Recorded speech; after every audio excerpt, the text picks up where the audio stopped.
KPBS On Demand is supported by Paint Care, offering households and businesses in California more than 800 leftover paint drop-off sites for recycling. Quantities of 100-plus gallons of paint may qualify for a large volume pickup. Learn more at paintcare.org.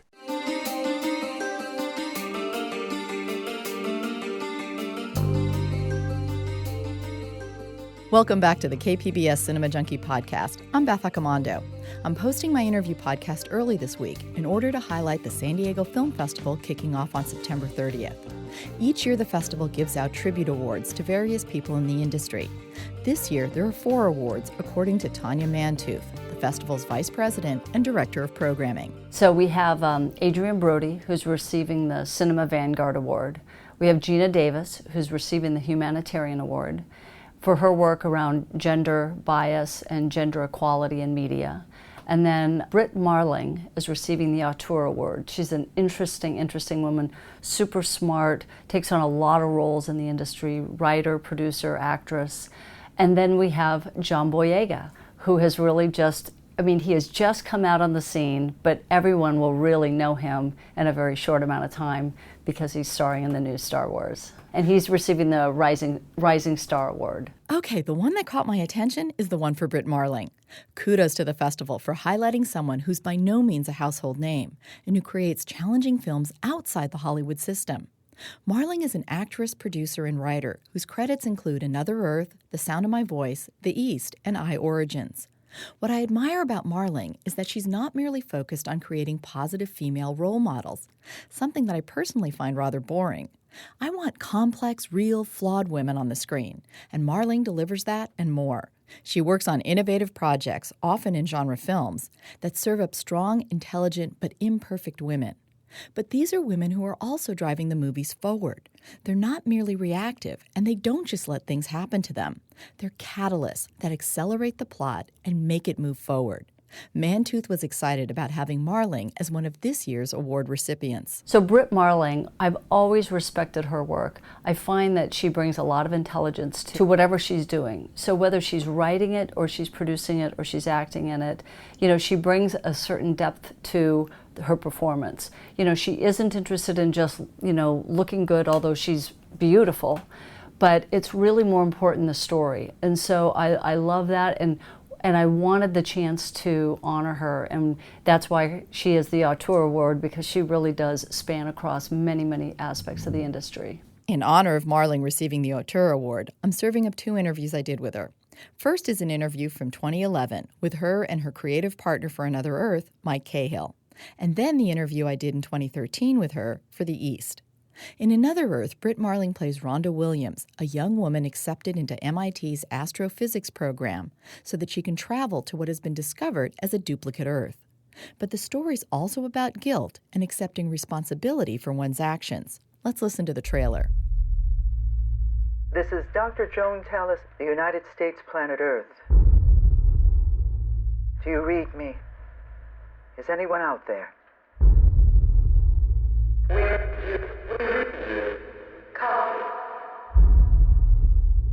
We're getting feedback. Let's try another channel. Hello? Hello? This is Dr. Joan Tallis. What does that mean? I don't understand what Kimberly, that means. In the grand history of the cosmos, more than 13,000 million years old, our Earth is replicated elsewhere. There's another you out there. Now you begin to wonder, has the other me made the same mistakes I've made? And is that me better than this me? Let me tell you a story. It's about a girl. She does something unforgivable.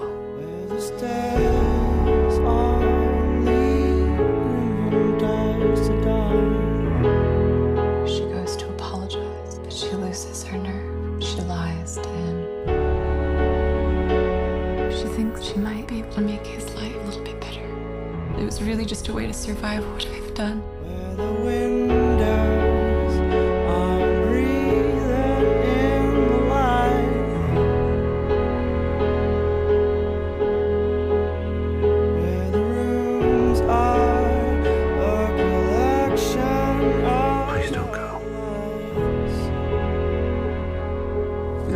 out there.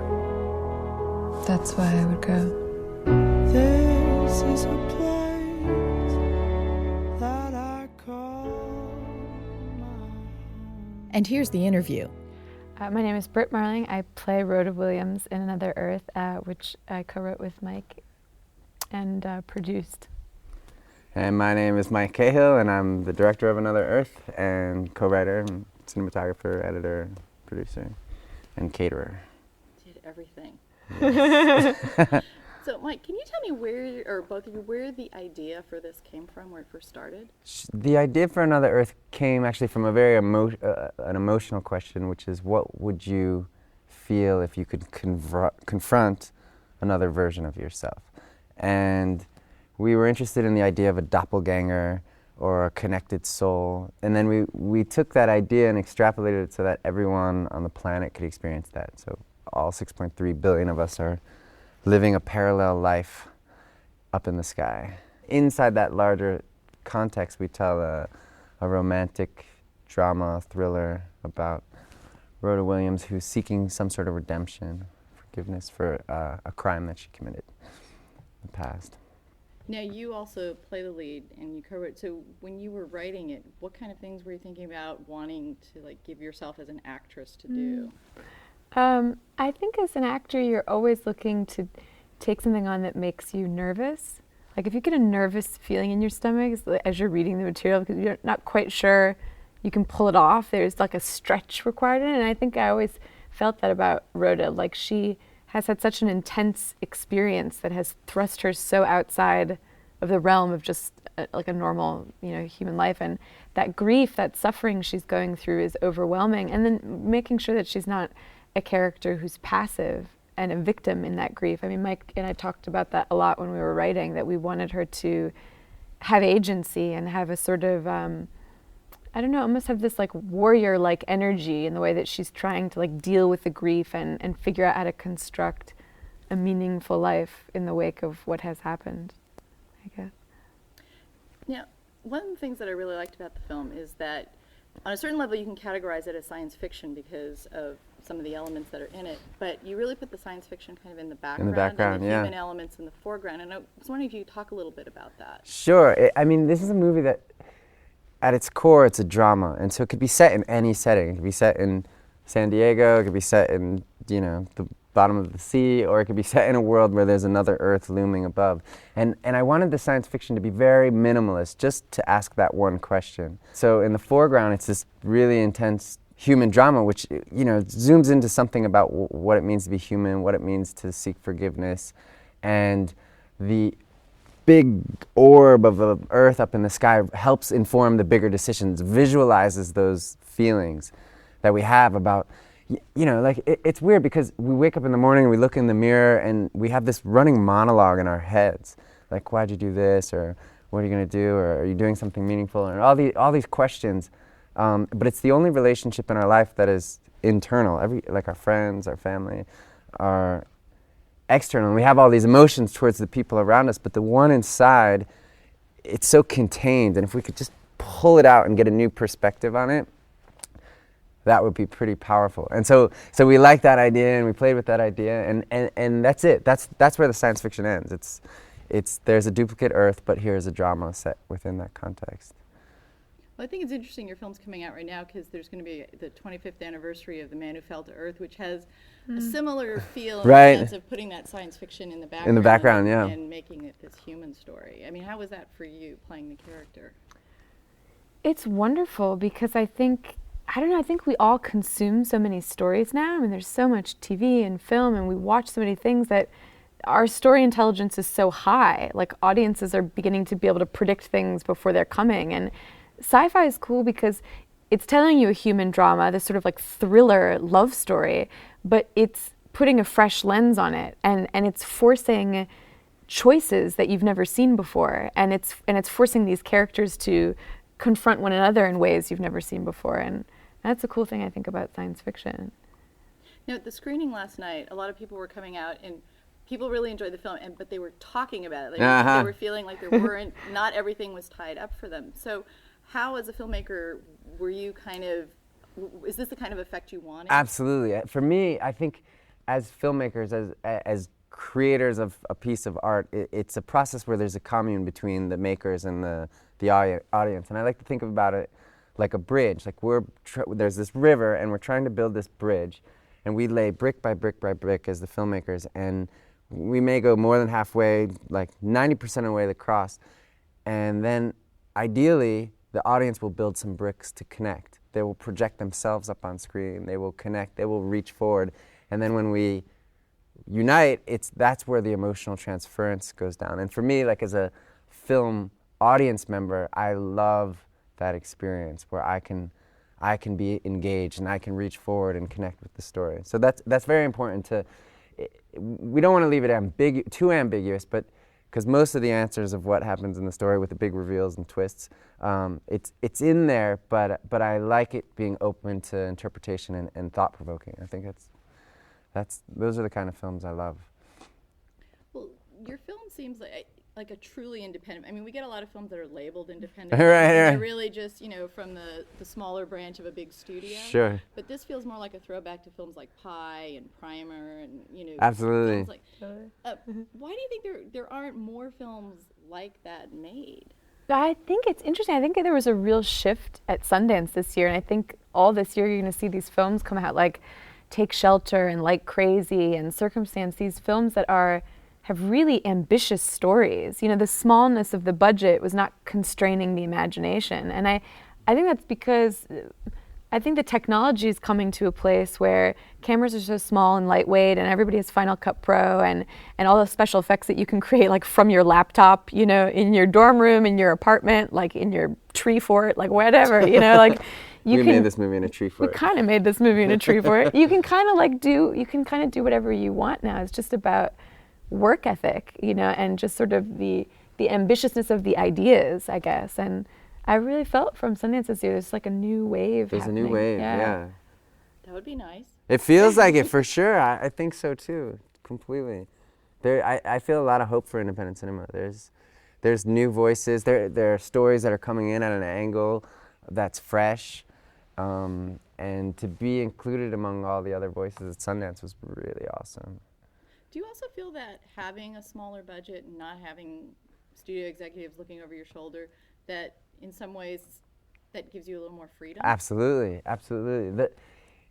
The beauty of constraints is, budget is a constraint, of course. We can't explode crazy things. We can't have the ocean suck up and fly up into the sky. There are certain things you cannot do with a limited budget, but it allows you don't have the oversight necessarily, and you at all actually, and you have to be very clever in the way that you tell your stories, especially as Brit was saying, if they're very ambitious. The ideas are big, and one of the cool things about filmmaking is a single image can suggest so much more. It can serve as metonymy for a larger idea, and so we took advantage of that idea, that notion, and I don't know. It also allows the audience to imagine, to engage their mind, their imagination, and let it soar, and it allows us to do interesting things on a budget, but be very clever in the way that you approach it. And also like rely on story. I mean, one of the things that's so crazy with CGI, you can do anything now. And so if there's a problem, you like throw CGI at it, and it becomes all about spectacle, and there's no story like framework underneath. And what's great about not having that much money is like your story framework better be really solid, because that's what you're relying on. Well, it seems like you have to be more creative and inventive to get your story told when you have constraints like a smaller budget or lack of big studio support in terms of CGI or whatever else you might need. Well, we did a car crash. There's a car crash in the film, and now this car crash probably should have cost about $300,000, but I managed to do it for about $100, and it's just about the way you approach. It's about the way you approach things. So I wanted to do this shot that was a bird's eye shot that starts looking through a sunroof, and William and his wife are having a dialogue, and then I wanted to crane up, and then Rhoda comes recklessly flying into the frame and smashes in, glass flying everywhere, and you know, if we had a lot of money, I would have done it exactly the same way. And because it's the birds I shot, it's the view from the other Earth. And here, in this case, a friend of mine was a police officer, and the best man at his wedding was the traffic coordinator of all of New Haven. And so he closed off a 4-lane stretch of highway for free for us. And we went to a junkyard and found 2 cars for free that looked like they smashed into each other. And like the junkyard guys were like, "Ah, yeah, take them, it's fine. Just bring them back when you're finished." And you know, instead of having a crane, we rented a cherry picker, like the thing where you clean windows with, from Hertz for $50.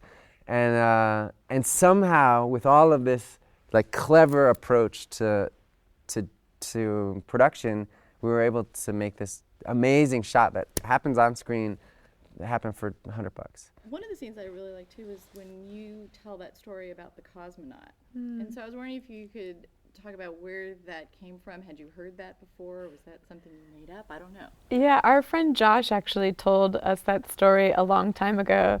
And then later on, I guess he forgot he had told us the story. And later on, when he watched it, he was like, "Oh, that's funny. My dad used to tell me that story when I was a kid." You know the story of the Russian cosmonaut? Mm-mm. Thanks. So the cosmonaut, he's the first man ever to go into space, right? The Russians beat the Americans.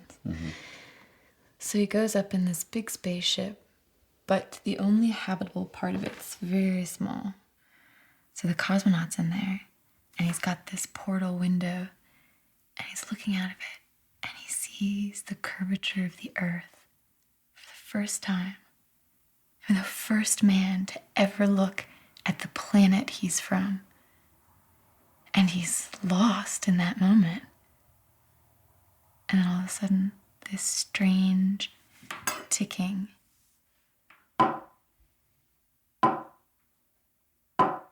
begins coming out of the dashboard. Okay, yeah. Rips out the control panel, right? Takes out his tools. Trying to find the sound, trying to stop this sound. But he can't find it. He can't stop it. It keeps going. A few hours into this, begins to feel like torture. A few days go by with this sound, and he knows that this small sound will break him. He'll lose his mind. What's he gonna do? He's up in space, alone, in a space closet. He's got 25 days left to go with this sound. So Cosmonaut decides the only way to save his sanity is to fall in love with this sound. So he closes his eyes. And he goes into his imagination. And when he opens them, he doesn't hear ticking anymore. He hears music. And he spends the remainder of his time sailing through space in total bliss and peace. We took a lot of poetic license. I think the original story is a little different, and we wanted to try to twist it a bit to make it about, like, well, if there's this aggravating sound and you can switch it and make it about music, which was so right for John. You know, if you can change the thing, that life is so much just about point of view. Right. And if you can change your point of view, the very thing that is like the greatest source of annoyance for you can become inspiration instead. And so we took a little poetic license with the original story, but that was the seed. Now, both of you have worked in came to this from some documentary work. How do you think that influenced the way you approached this film? A few different ways. Documentaries, you're just telling stories, and so you're building your confidence with the craft and how to construct work. And then two, probably more importantly, you're dealing in the realm of authenticity, because these are real people and that you're filming. And one of the things you learn about real life is that human reactions to situations are not as obvious or cliched as we might think they are originally. So, and that in terms of the writing process is fascinating, because the way someone would react to, for example, a car crash, or the way someone will react to, hearing a family member has died, or the way someone will really react to real things in life is so unusual. Like we're such unusual beings, us humans. Like, maybe it'll cause a laughter, Maybe the worst tragedy will cause you to laugh, which is weird, right? It doesn't seem right, but that understanding that authenticity is great, especially when you're constructing a story, because the more unusual the behavior, sometimes the more authentic it is. And so when doing a fictional film, you keep that in mind, and especially in the writing process, and then the dialing of the tone and aesthetics and choices and performance. I was surprised to find out that, Brit, you had also done like cinematography as well. I mean, you seem to have covered quite a bit of crafts on your way to acting. Yeah, I think I was really searching for what I wanted to do, and sometimes it's hard to figure that out for a while. And I tried a lot of different things, and I think I eventually came to the thing that the most challenging thing for me was acting. That is just the hardest thing to do. It's asking so much of you. You have to really, you arrive on set and there's all these lights and things and chaos going on, but you have to be so strong in your imagination of the story that you just connect with the human being in front of you, and all of that dissolves away. Brit is so talented in everything that she does. That's very important. She has that weird gift where if she wants to be a marine biologist, she'll be the most brilliant marine biologist. If she wants to be an astronaut, she'll be the astronaut. That's not true at all. No, she was valedictorian, 4.0, top of Georgetown. Everything she pursues exceptionally well, because she's gifted, she's intelligent, she approaches things with the hard work and rigor. And I think that acting is probably one of the most difficult things to do well, because if you're doing it well, you need to be moved. You need to move yourself so that you can move someone else, and you need to inhabit a person, and it's not as easy as you think. It's actually one of the most difficult challenges, and I think when you were like surveying the land of things to do, that seemed to be the most challenging, and so the choice to do that is a brave one, I think, coming from who she is and what she's capable of. Just needed to say that. This coming from the guy who directed, wrote, shot, and edited the movie. I mean, yeah. Yeah. Well, now that the film's done, what do you feel most proud of about it? What's so funny about it? It's really funny that when you make something, you have no idea what it is until other people tell you. And I remember the first screening at Sundance, and afterwards there was a particular woman whose reaction moved me so much. It was like, we have these conversations, we're trying to get to know one another, but somehow there's always this guard up, somehow that we build from childhood maybe as like this protective layer. Something about a movie can really unravel that, and you meet people afterwards and that guard is just like down and they're really honestly moved, and that to me was shocking. I didn't know that. I thought we were making something that would provoke a sense of wonder, and we were feeling that about the cosmos, and as we were doing all this, research in space. But I don't think you ever know that you could maybe have made something that would like viscerally impact people, make them sort of speechless and take their breath away for a moment. And that was, to me, it's still shocking. I can't get over that. Our ambitions were like, well, let's try and move one another, and let's show it to our 10 closest friends, and that's it. We were literally thinking about this living room space in Mike's apartment and being like, okay, well, when we show this movie to how many people can we fit in Mike's living room? Well, 25 people. Yeah, so it was much like an experiment. And to then get accepted into Sundance, to screen there and have such a wonderful response, and have Fox Searchlight pick it up and bring it out to the world is like the dream that we didn't even allow ourselves to dream because it was so big. And so it's just been an amazing last 6 months, 5-6 months. Now, who would you say has influenced you? Are there any other films that you looked to while you were making this that you felt the connection with? There is many. I mean, I guess, I'm a film geek. I eat up films like crazy. But there's one director in particular that moved me in a certain way, which is this director, Krzysztof Kieslowski. He's this Polish director, and he makes movies in French and Poland. He made this film called Double Life of Veronique, and it's about a girl who has a doppelganger.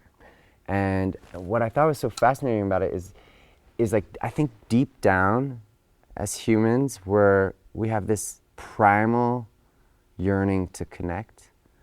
And we have this strange situation as humans of having a singular perspective on the world. We're like alone. You're born alone, no matter how many people are around you, no matter how close your friends are, your family, you are ultimately viewing the world from a singular point of view, alone. And so the notion of another version of you, it's not just cool. Like, we think it's cool, like, oh, wouldn't that be cool if it's actually like primal. It's this subconscious desire, I think, that we have. And so I felt that in his filmmaking. He also made the 3 Colors, the Red, White, and Blue series. And there's a certain magic in the mundane that he's capable of drawing. And I thought that was very inspiring. I love Julian Schnabel's another. He made a movie called Basquiat, which I thought is my favorite movie. And it really inspired me to want to be a filmmaker. The freedom of the artistic stroke in the way he approaches scenes and puts things up on the screen. And yeah, I mean, there's so many sources of inspiration. But. Okay, well, I want to thank you both very much. Thanks for having us. That was my interview with Brit Marling for the film Another Earth. 2 years later, Marling would write, produce, and star in The East, a thriller about an anarchist group that holds corporations accountable for their actions. Here's the trailer to set the tone. Another corporate figure has been targeted by the eco-activist group The East. We need someone to get inside The East. Who would you choose? Me. I'm unexpected. Being unexpected is the only advantage that matters. Robert McCabe called me himself. In 1 month's time, I want to know the identities of every person who poisoned his company. I'm looking for the East tag. I heard the East doesn't exist. Who is she? Who is she? Welcome to the East, Sarah. I have something planned for us. When it comes to breaking the law, most people can't handle it. I can do it. Let's go. Let's go. This group's committed, and they're ahead of us. An eye for an eye. Can't be more, you can't be less. There are consequences. Izzy! Getting attached to them is all right, but do not get soft. If they find out who you really are, they won't give a second thought to your destruction. I can't keep going like this. It would be easier if we didn't feel the need to fight. If we just let go. What's the potential damage? Severe. What did you expect? That it was going to be painless? You're gonna stay calm. You're gonna hold your cover.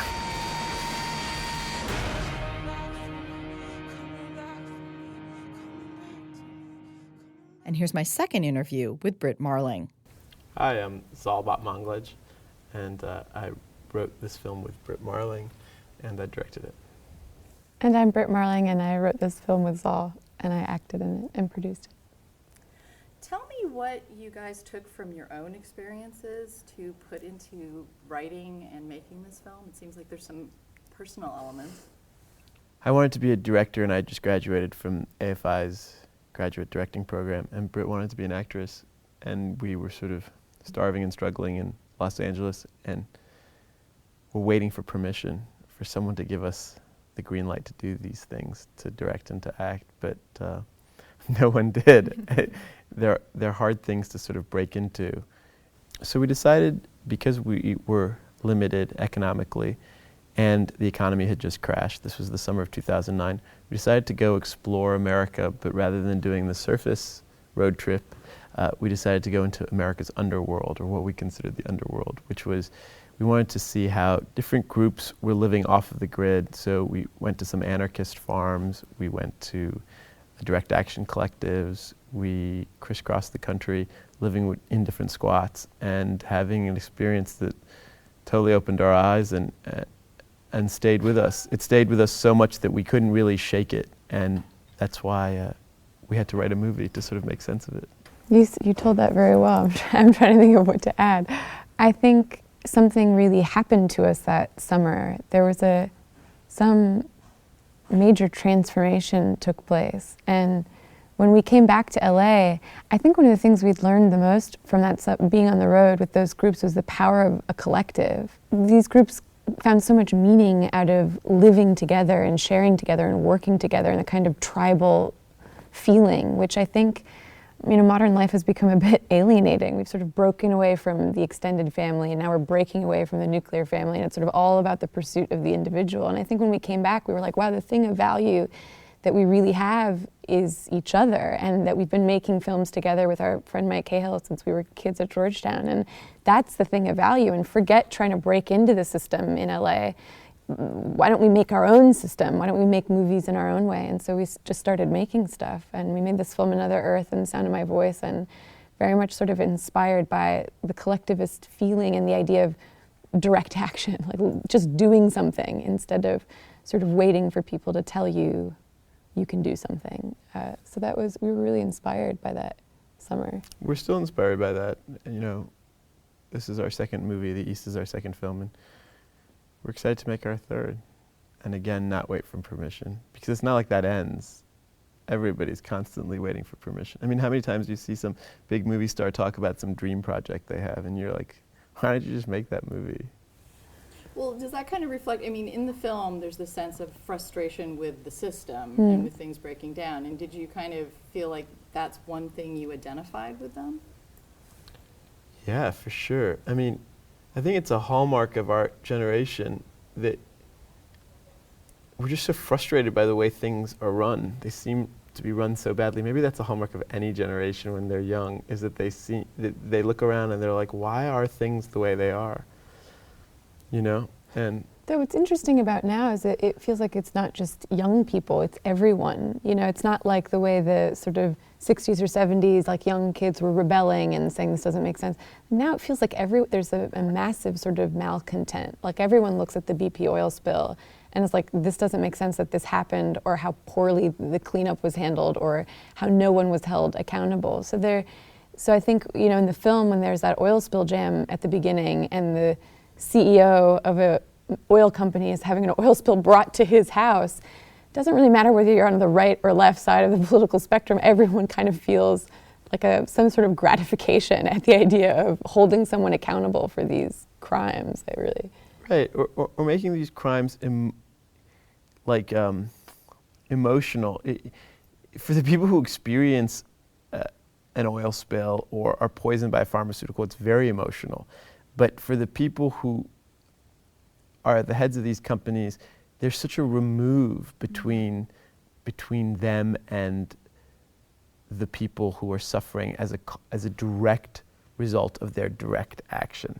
I think that's a really rich thing to explore, and we sort of try to do that in this film. Like, for example, the vice president of the pharmaceutical company, she kept talking about how people would write her letters, or they would write the company letters about what damage the drug they had taken that was made by the company had caused, and yet she thought they were just trying to make claims for a lawsuit. And then when she experiences it herself, it becomes emotional. Now, this is a work of fiction in the sense of the characters you've created are not real characters, and yet talk a little bit about the kind of the peripheral details are not fiction, like the things that deal with the pharmaceuticals and the oil spill. Though we were inspired by that Summer on the Road, and there are some scenes in the film that were, loosely inspired by things that happened, like the spin the bottle scene and the sort of feeling of wanting to break down walls of intimacy and connect with one another. But the characters are all completely, products of our imagination. But a lot of the events themselves are not, like the oil spill or the pharmaceutical drug that has all these adverse, side effects that people are suffering from, or the chemicals that are being dumped in the water, and the kids who can't, who are taking baths in this water filled with arsenic and getting brain tumors. And these things are all literally just ripped out of the headlines of the New York Times and a PBS special that was done on drugs that cause these side effects. And so that's what's kind of scary about this thriller, is that it's not, it's not imagined. antagonist. It's real life that's happening. So. Yeah, so there are two sides in the movie. There's the anarchists who are committing the eye for an eye justice or direct action, and then there are the corporations who are coming together to hire Brit's character, Sarah Moss, who's this conservative religious character, and they hire her in order for her to infiltrate this anarchist collective. And so the anarchist collective is imagined, but the corporations are all based on real corporations. The films that you've done, I mean, what's interesting about them is that there aren't very clear black and white issues. There's a level of complexity that makes kind of the entire film and the characters very interesting. So how are you approaching this? Is that something you feel really strongly about? I mean, I think when we sit down to write, the first thing that we think a lot about, and I think a lot about in particular as a woman who wants to act, is writing complex, layered female characters that we don't, and female characters who are driving the action of the film or acting with agency instead of having all these things happen to them. So we think about that a lot when we sit down to write. I think we also think about how to tell stories that people haven't seen before. I mean, we're all consuming so much narrative now. It's like binge watching, Enlightened and The Wire and Homeland. And so I think most people have a really high story education. So they know when something happens in a love story or in the thriller, they know all the tropes of the genre. They know what's going to happen next. And so we're always trying to take sort of a bunch of different things, bunch of genres, and mix them together and find something new at the center so that people are still actually on the edge of their seat wondering what's going to happen next. And yeah, but don't you feel that that's the world we're living in right now? It's hard. It's really hard. I would love to just pick a side. I would love to say that I'm a Democrat and they never make a mistake, But that's such a Republican thing to do. But that's also what a lot of things, I mean, that's why it's so admirable to see it in a film, because we don't get it very often. I mean, a lot of times films and audiences, like a film will tell you what you should think, and audiences kind of want to be told what to think because they don't want to have to do the work.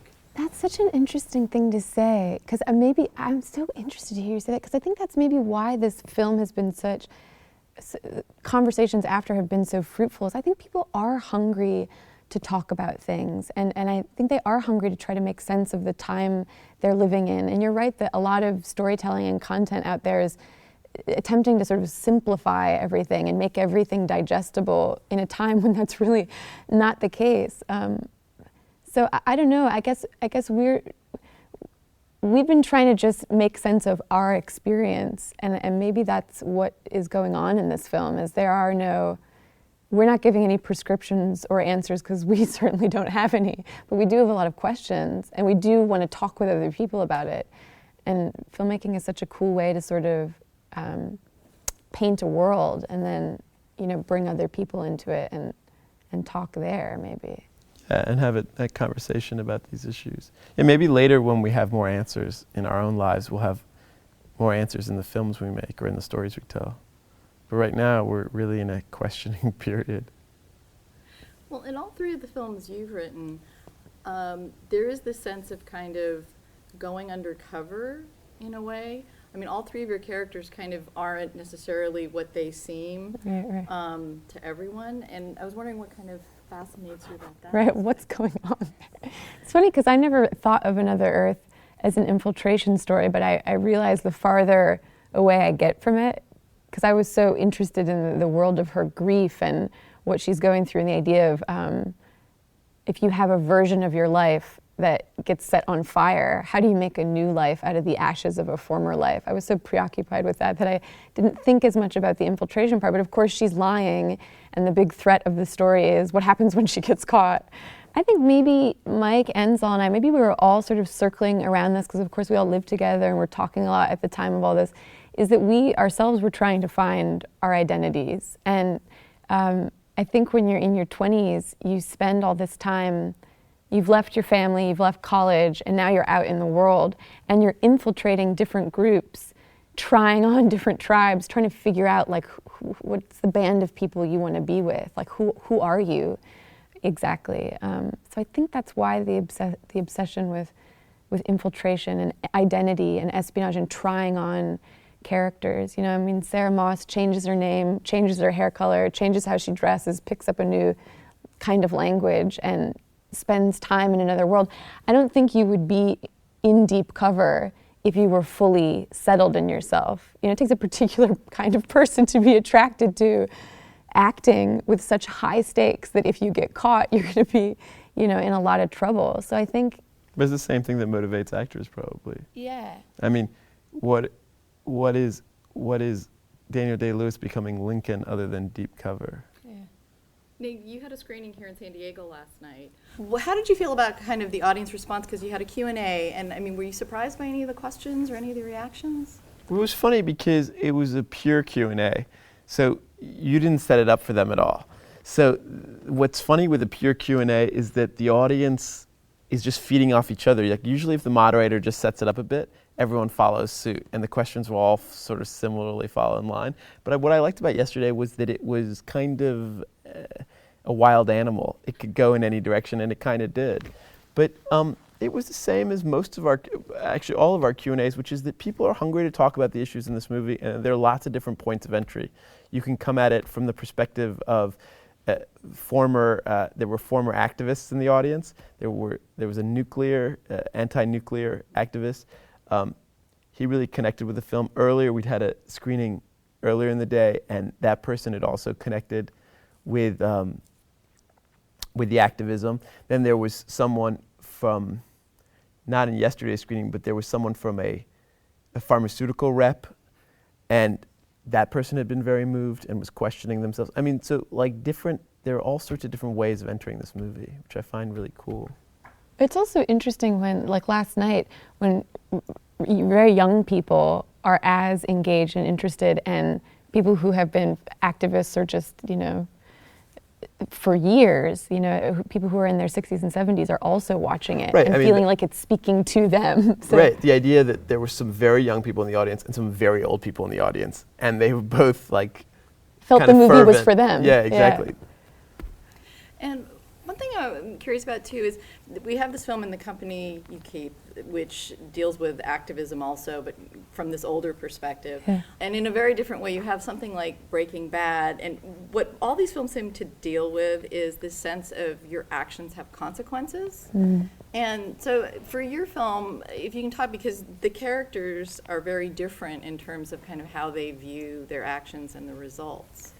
Yeah, I mean, I think what happens in the East is even what I think happens with a lot of resistance movements, and I'm sure even the Weather Underground, is that, which is what Robert's film is about, is that the breakup often happens over the disagreement about how far is too far. Like the group has some success and they want to keep going, and the question becomes, how does it work with means to an end? Like if you harm people, but some greater good or some greater awakening is achieved, is that okay?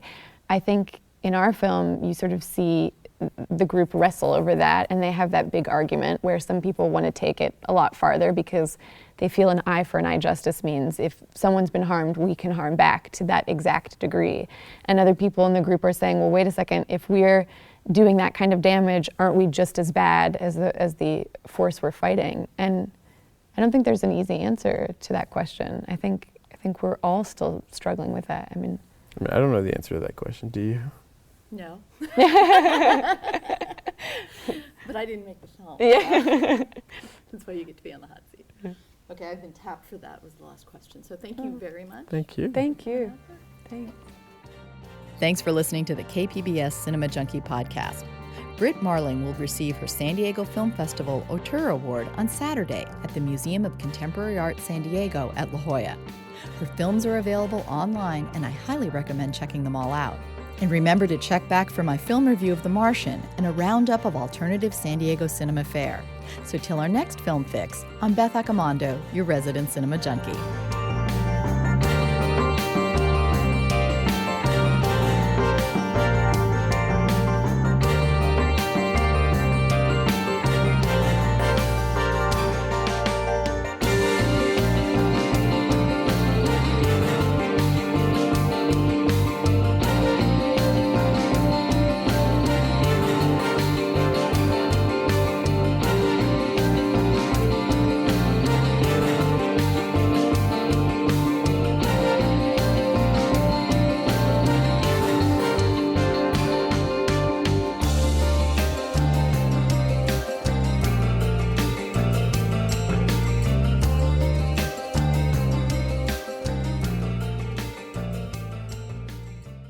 KPBS On Demand is supported by Paint Care, offering households and businesses in California more than 800 leftover paint drop-off sites for recycling.